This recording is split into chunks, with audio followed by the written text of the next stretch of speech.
శుభములు తెలియజేస్తాను. జ్యోతిరాజు గారు ఏది ప్రారంభించినా భీమవరం ఉండే అంతకన్నా కనుక్కోవట్లేదు. అది ఆయన సాక్ష్యంలో మాతో పంచుకున్నారు. లాస్ట్ టైం ఆయన క్రూసేడ్ స్టార్ట్ చేసినప్పుడు భీమవరం వచ్చినప్పుడు నాతో ఆ విజన్ షేర్ చేసుకున్నప్పుడు నేను చాలా సంతోషించాను. మళ్ళీ తిరిగి దేవుని సేవకుల మధ్య పరిచయం చేయాలి. ఈ విజన్ కూడా మనం అందరం సజీవులుగా ఉండి మళ్ళీ ఈ గొప్ప భాగ్యం చూడడానికి కూడా దేవుడు మనకి గొప్ప అవకాశం ఇచ్చాడు. అందుకే దేవుడు దేవదాస్ గారు అనుకుంటూ కబుర్లు చెప్తా ఉన్నారు. అలాగే కబుర్లు చెప్పిన తర్వాత మనం ఏం చెప్పినా కూడా సో ఇద్దరు క్లాస్మేట్స్ ఇద్దరు స్టూడెంట్స్ కలిపి ఒక ప్రత్యేకమైనటువంటి స్థానాన్ని ఆంధ్ర రాష్ట్రంలో సేవకుల మధ్య దేవుడు ఎంతగానో కనపరుస్తూ ఉన్నారు.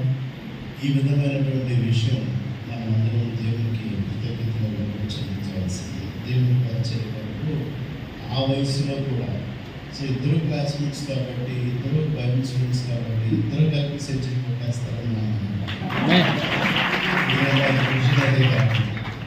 సో వారు ఉండాలి, వెనుకుండి ప్రోత్సహించాలి, యవన తరాన్ని దేవుని బలపరచాలి అనేటువంటి విషయాన్ని వారికి నేను కృతజ్ఞతలు తెలియజేస్తూ యొక్క వాక్యాన్ని చదివి నా మాటలు ఇస్తాను. ఇది చదవంటే జ్యోతిరాజు గారు నేను ఎప్పుడు గమనించినా, ఏ పరిస్థితుల్లో నేను గమనించినా, ఎత్తైన స్థానంలో దేవుడు తీసుకున్న అనారోగ్య పరిస్థితుల్లో ఉంచిన ఆయన దేవుని కొరకు బలమైన సాధనగా వాడబడటం, ప్రకాశించడం అనేటువంటిది గొప్ప విషయం.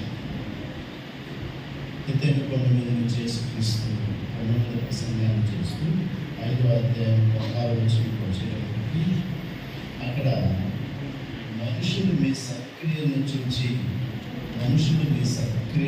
చూచి పరలోకమందున్న మీ తండ్రిని మహిమపరిచినట్టు వారి ఎడల మీరు వెలుగు ప్రకాశింపనీయుడు. అది ఇది ఎగ్జాంపుల్ జ్యోతిరాజు గారి విషయం.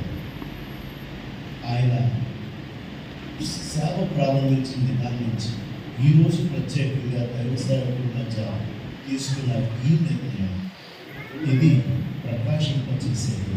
మనుషులు దీన్ని చూస్తున్నారు. దేవుని నామం మహిమపరచబడుతుంది. ఆయన క్రైస్తవుల